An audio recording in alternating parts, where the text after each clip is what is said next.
pessoal, tudo bem? Esse é o nosso canal Dica do Veterinário. Gostaria de agradecer muito a audiência e participação de vocês e pedir para a colaboração de vocês para acabou de acessar o nosso vídeo, já dá um joinha.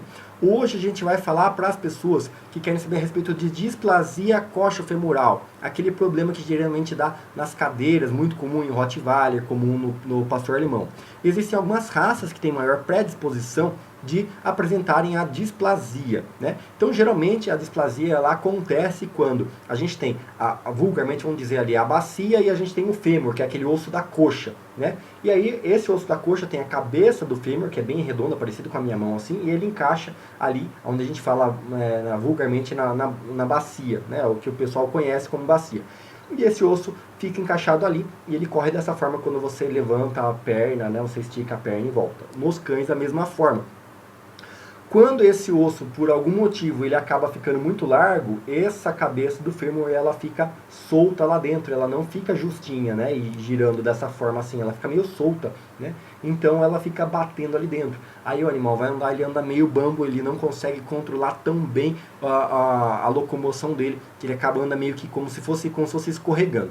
E realmente é meio escorregando, porque o fêmur dele que está escorregando lá em cima na bacia dele. Animais, quando andam em piso liso, eles aumentam a predisposição de apresentar esse tipo de problema. Então, se você tem um animal que é mais obeso, um animal que tem um peso elevado, animal de grande porte, mais pesado, ele tem mais chance de apresentar esse tipo de problema. Se ele andar em piso liso, azulejo, a chance é maior de ele piorar esses sintomas. E aí, muitas pessoas perguntaram se pode dar cálcio para esse animal. Doutor, se eu der cálcio melhora, vai fazer voltar isso aí? E esse é um grande erro, isso é um grande problema. Porque quando a gente tem, imagina comigo, a displasia, ela é aquele encaixe ali do osso, fica meio vazio. Né? Ele é como se fosse o animal perde a aderência, essa ponta do osso ela vai sumindo e ele fica vazio, fica raso. Ou seja, a coxa não fica firme ali dentro do osso da bacia, tá? E quando acontece isso, a perna do animal fica bamba.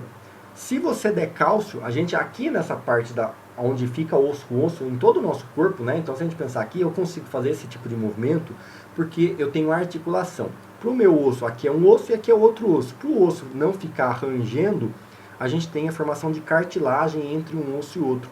Essa cartilagem é que faz com que a gente não fique escutando aquele barulho, né? A gente não vê ele ficar raspando. A gente consegue mexer tranquilamente, porque ele fica úmido, ele tem a cartilagem que não deixa um osso raspar no osso.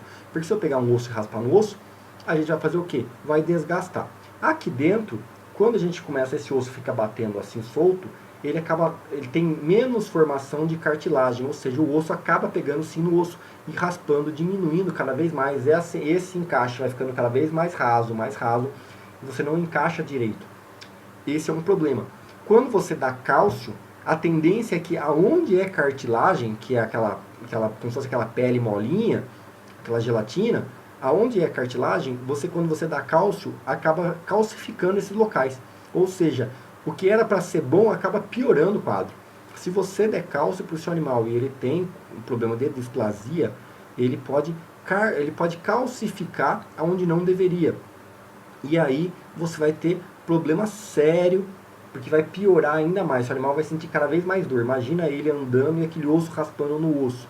Vai sentir cada vez pior. Então nunca dê cálcio para o seu animal se você não tiver uma orientação médica, tá? O cálcio, quando a gente fornece via oral para o nosso animal, a gente precisa saber exatamente por quê. Existem apenas algumas possibilidades que a gente acaba fazendo uma indicação de cálcio.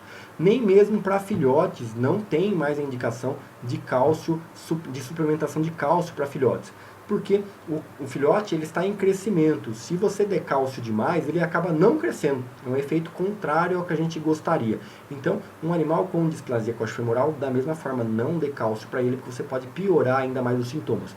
Você precisa fazer o raio-x, diagnosticar isso, e você precisa utilizar alguns lubrificantes articulares para tentar amenizar essa dor, diminuir esse desgaste. Ao invés de você colocar cálcio para fortalecer aquele osso, você precisa colocar cartilagem, você precisa colocar lubrificante articular para que você não fique raspando osso no osso, e isso faz com que o animal tenha menos dor. Então, você precisa fazer o raio-x para diagnosticar o grau dessa displasia que o seu animal tem e você procurar o seu veterinário para que ele possa acompanhar e dizer os melhores medicamentos para você utilizar. existem alguns desses componentes que são lubrificantes articulares que eles também causam problemas no rim, ou seja, se você não escolher o medicamento correto para o seu animal, você também pode, você melhora a cartilagem, mas você causa um problema no rim. Então por isso que a gente recomenda que você faça acompanhamento com o seu veterinário, que ele precisa saber se o rim do seu animal está ok, está funcionando corretamente, para poder utilizar o medicamento correto, que vai ser o ideal para o seu animal. Mas cálcio, não dê cálcio sem recomendação médica, certo pessoal? Obrigado pela participação.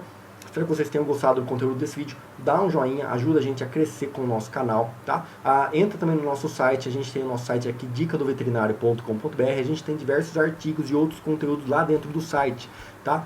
E periodicamente a gente está disponibilizando também um checklist gratuito para vocês. Vocês entram lá, colocam o e-mail, vocês baixam um checklist para poder deixar o seu animal saudável. Qual é o passo a passo para você deixar o seu animal 100% saudável, tá bom? Então vejo vocês no próximo vídeo e esse ano 2019 tem muita novidade para vocês.